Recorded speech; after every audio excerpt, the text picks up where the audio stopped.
Hey, hi, hello, how are you doing? Today I'm going to be talking about character misbeliefs. Every main character is going to have a misbelief in the beginning of your story that is going to be resolved over the course of the plot. That in the beginning is going to very much hinder their personal growth and prevent them from turning into the person that they wish that they were.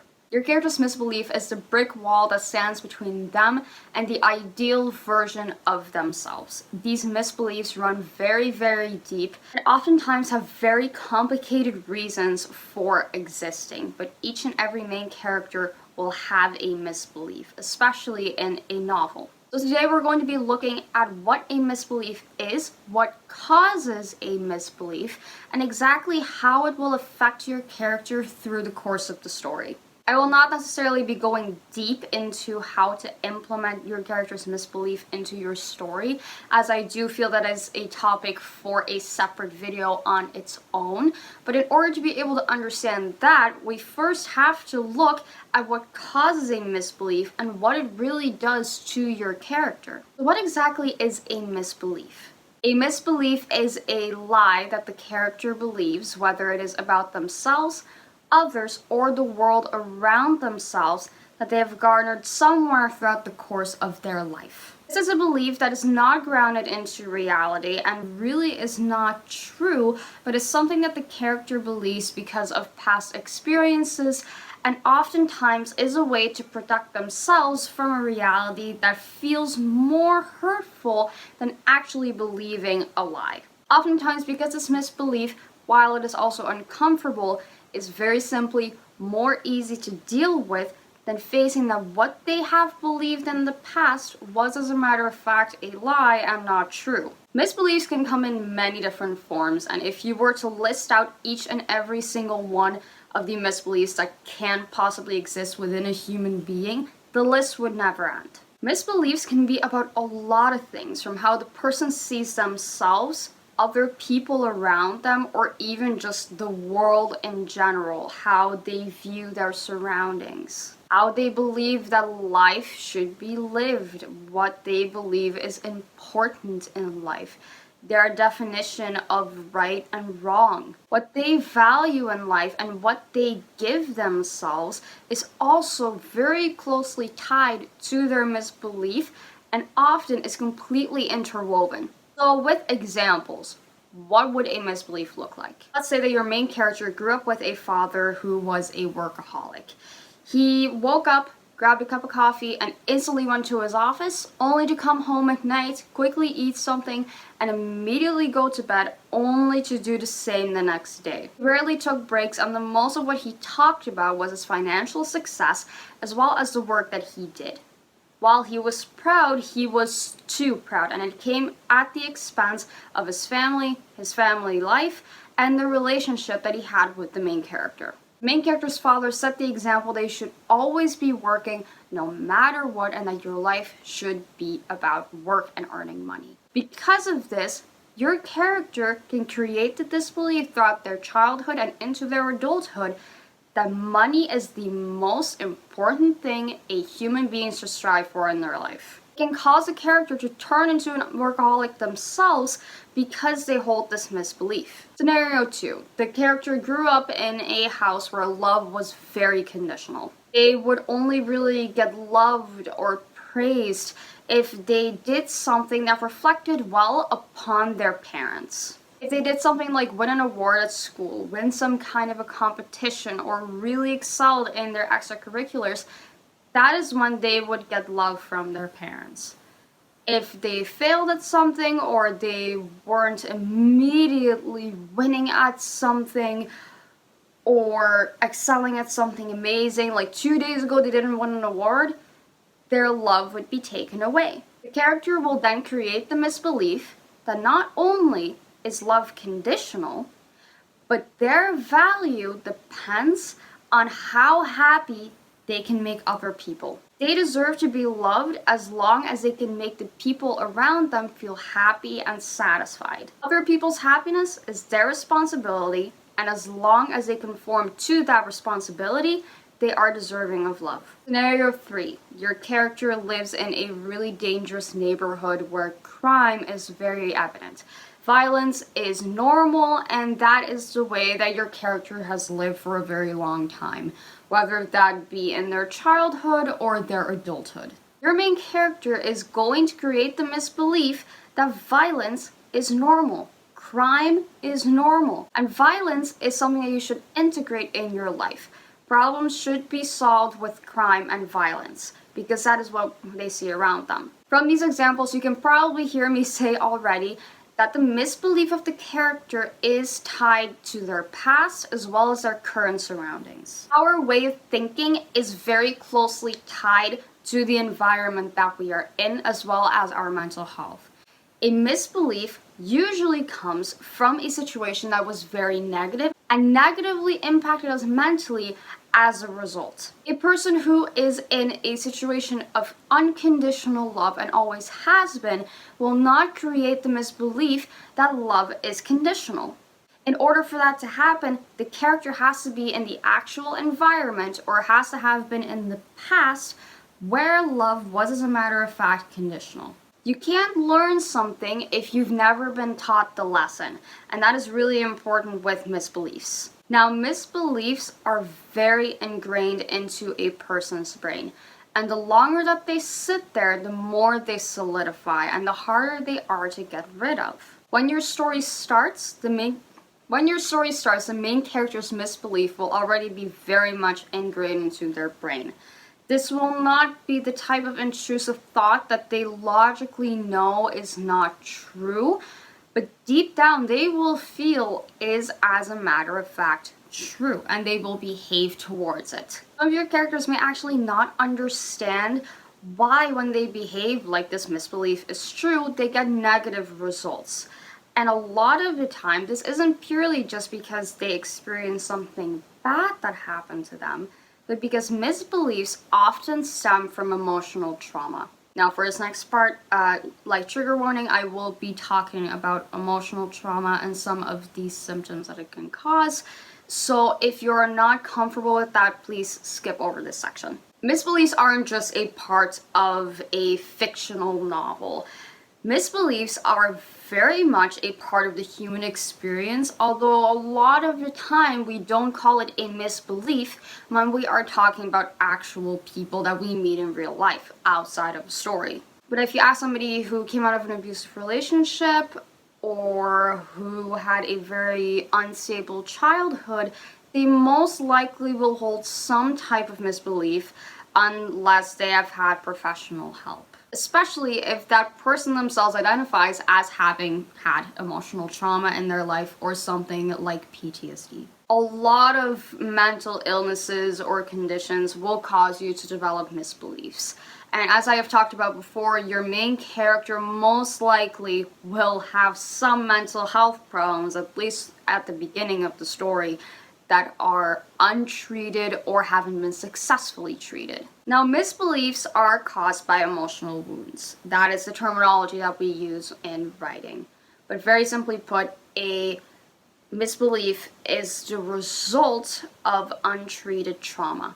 When we go through something in life, the brain goes through a certain process in order to process the memory into something that we can recognize as being from the past. While we can learn positive things from it, usually we don't end up with a misbelief if it is processed properly within the brain. When we develop trauma, you can kind of see it as this. The brain starts to go through the motions that it needs to go through in order to process a memory or something that took a lot of adrenaline, high emotions, and somewhere along the line, it gets stuck. It bumps into a wall.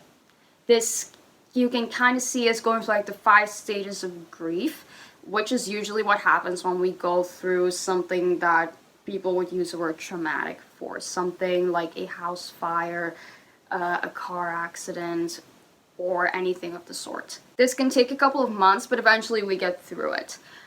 When the brain gets stuck, it can no longer process that memory.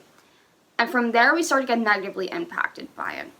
Not only do we start to show fight or flight, but we also create misbeliefs within our brain because our brain cannot fully understand anymore that this is something that is over. and starts to act like it is still happening or is, as a matter of fact, still a threat. This is what ultimately causes PTSD, CPTSD, and in very extreme cases, dissociation disorders and derealization disorders. The fact that the brain cannot go through these regular motions causes us to have symptoms, and these symptoms develop into misbeliefs. So in order to properly understand misbeliefs and how it can impact characters, I do recommend just doing some light research on trauma and what it does do to the brain. Because if you don't understand that, it is very hard to properly understand what a misbelief can do to your character, because it very much ties in with the emotional wound, because it is directly caused by it, and the trauma that the character experienced, as well as the behaviors that they show. It is all interconnected. So the cause of your character's misbelief is always going to lie in their past, something that has already happened. Sometimes there may still be things going on, like at the start of your book. If your book is about your character escaping an abusive relationship, then the character will most likely still be in the relationship when the book starts, or in, for example, flashbacks. But a misbelief is not created the moment that something bad happens. It is something that kind of comes over a period of time and progressively gets worse and more ingrained into the brain as time goes on. So it's not like if I were to now experience something horrible at exactly 3 p.m., my misbelief immediately follows at 3:01. That's not how it happens. It's no mystery that a lot of main characters, especially those from popular books and movies, have very tragic backgrounds. Backgrounds that are filled with pain and heartache, and truly just cause us to want to pull the character into a tight hug. Characters' backstories bring people to tears, and there is a reason for that. That is to create that misbelief. You can't really have one without the other. Especially not if you really want people to be able to connect with your character. Which is also why you're going to want to spend a lot of time working on your character's backstory and really going into the details of what they go through. I have said this before, but you're going to want to be your character psychologist / psychiatrist. You're going to want to take their backstory and really analyze it for any and all misbeliefs, behaviors, and so on and so forth that it could cause. And you're going to want to look at your character's history to really figure out what their core misbeliefs are. And they can have multiple. Many people with trauma will have multiple misbeliefs. But it is important to remember that somehow it always ties back to themselves. Not only is a misbelief something that is very crippling, but it is also a defense mechanism for your character. A misbelief is there to protect us. So to quickly go back to the example of the people pleasing, you're gonna want to make sure you are in an environment that is happy-go-lucky, a lot of fun. So if you learn at some point that you can create that environment through people pleasing, that's the behavior that you're going to start doing. Happy environment means that mentally we are also happier. So your brain is going to want to hold on to that in order to create that happy living space. Except it's a misbelief. So that's not how it works. Just oftentimes the character won't know it. The character may blame themselves for something that happened, like the death of a friend, even though it wasn't their fault. But they won't always realize that. So many of the biggest movie scenes is a character breaking down in front of somebody else, having tears streaming down their face, saying, "It was my fault, I did it, I killed him, it was all my fault. If I hadn't done this, if I hadn't done that." And that in itself is also a misbelief, blaming themselves for something that they didn't do. Now, any kind of trauma, any kind of unprocessed negative memory that the brain cannot realize, this is in the past, I don't need to worry about it anymore, is going to leave scarring. And scarring is going to cause your character to behave very, very differently than a person who does not have that misbelief. A person who does not believe that they can only be loved if they play piggy bank for other people is not going to buy a bunch of gifts for people just straight up out of nowhere, always going to offer to pay at restaurants even when other people say, no, no, this one is on me. And it's not going to try to make people happy purely through using their money. They're not going to try to cheer up people by only buying expensive gifts. They might actually instead just sit down and listen to what's going on rather than immediately coming in with the most expensive wine from the store and a new dress that costs almost as much as their paycheck. A character who does have that misbelief might show all of those behaviors. So it is very important to understand that your character's misbelief is going to drastically change their behavior throughout the course of the story. So how does it change their behavior? Number one, your character's reasonings is going to be very, very different. As I said, a misbelief is also partly a defense mechanism. It is a way of the brain to keep us safe, even if it isn't always grounded in logic. When your character's misbelief is triggered, they might shoot into any of the 5 trauma responses. That is fight, flight, freeze, fawn, and flop. Yes, flop is an actual trauma response. As I said, a lot of the time, your character's misbelief is something they believe very firmly. They do not realize that it's not grounded in reality. And oftentimes, they don't have a clue that their misbelief even exists on some small level. So when people point out behaviors that they do that are quite concerning, the character will not be able to give a clear answer as to why they do what they do. What they do based on their misbelief is often led by instinct. As many of our behaviors are, a lot of our behaviors are more so on autopilot. I don't think each time before I scratch my chin, I'm going to move my hand to my chin and move my finger up and down in order to scratch.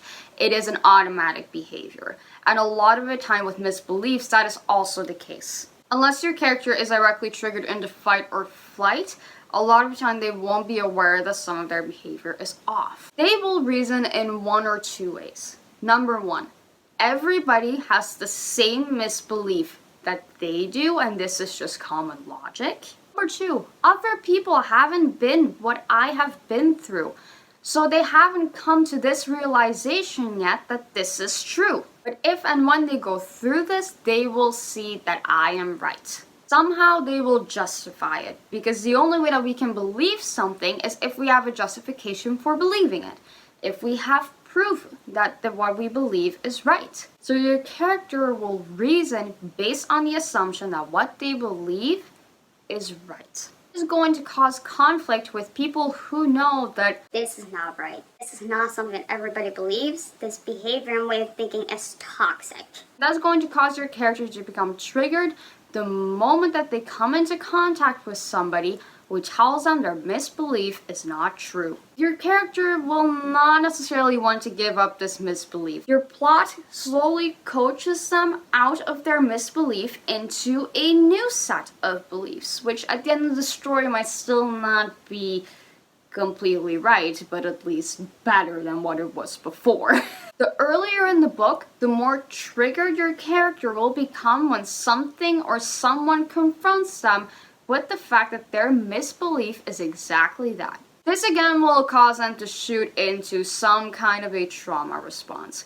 They're either going to want to fight it, they're going to want to get away from the situation and completely avoid it, they're going to freeze up and kind of go back into themselves in order to protect themselves, or just gonna stand there like shaking their head like this idiot. They will go into the fawn response, which is the people-pleasing response. So a lot of people who have the misbelief of, oh, I have to make others happy, I have to make others feel better, might shoot into the fawn response. Your character will most likely also have confirmation bias.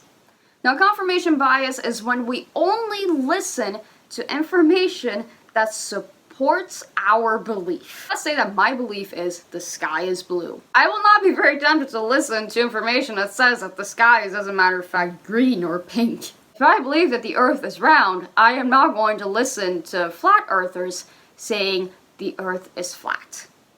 Because I don't want to hear that. That's confirmation bias. When an article comes out saying the earth is, as a matter of fact, round and not flat, I'm going to listen to that more likely than something that I do not believe. Because a misbelief is also partly to protect the person, they're going to only listen to information that supports their misbelief, put themselves in situations that shows that their misbelief is right, which are not always very good situations, and basically listen to anything that will support their misbelief. Unless they are pushed into a corner, they're not going to really want to listen to other people saying, hey, this isn't right. And when they are pushed into a situation that directly confronts them with this fact and they can't escape, they're going to get highly uncomfortable. And lastly, your character is going to be very resistant to change. Even as they start to realize that maybe there's the tiniest bit of a flaw in their logic, that doesn't mean that they're going to want to change. Even if the thought process is wrong, I've in the past gotten good results out of it, so I'm not going to change. Why would I? It's gotten me good results in the past. Me buying that person a first class plane ticket to Hawaii made them very happy. So why would I stop doing that? I wanted them happy. That was my goal, to make them happy, and I did exactly that, so why would I stop? It also takes the opposite end of that person just told me that I am worth nothing, so I am right in the fact that really, I am worth nothing. I'm not going to listen to what my therapist said or what people who actually care about me and know me said. I'm going to instead listen to what that person said, because clearly, I mean, someone said it, so it has to be true, right? So I'm not going to change my thought patterns, even if there are people who have shown that they really do care about me. I'm not going to change. In the past, being quiet and making sure that I stay invisible has kept me from getting severely punished.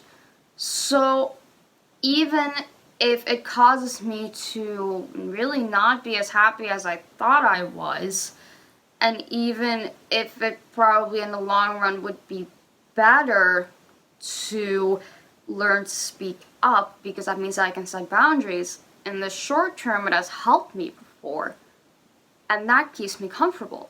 So I'm not going to change. These are all thought processes that your character can and will have based on their misbelief and how deep it runs. Especially if this misbelief is something that they have been repeatedly proven to have been right. If their confirmation bias in the past was very effective, each time that it works is like another nail in the coffin that's preventing you from opening Pandora's box. Each time that it's confirmed, your character's defenses go up. And that means that they're not going to want to change. That means that they're going to want to stick to this misbelief no matter what, because it has kept them alive, and so far it has kept them going. And the bare minimum is enough, because we're scared of the alternative. Your character throughout the course of the plot has to be very gently eased out of this misbelief until there's this final knock at the door that just pushes the whole wall down and shows them I was wrong. There's going to be that very final moment, the big boom, the big explosion.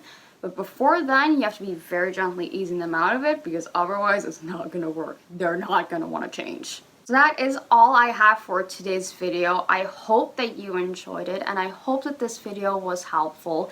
If you like this video, give it a thumbs up, subscribe to my channel if you want to see more, and if you would like for me to make a video on actually how to implement misbeliefs into your story, let me know as well, and I will make one for you very, very soon. Other than that, I hope that you have a great rest of your day and a great week ahead of you. I will see you guys next Saturday and have lots of fun writing. Bye bye.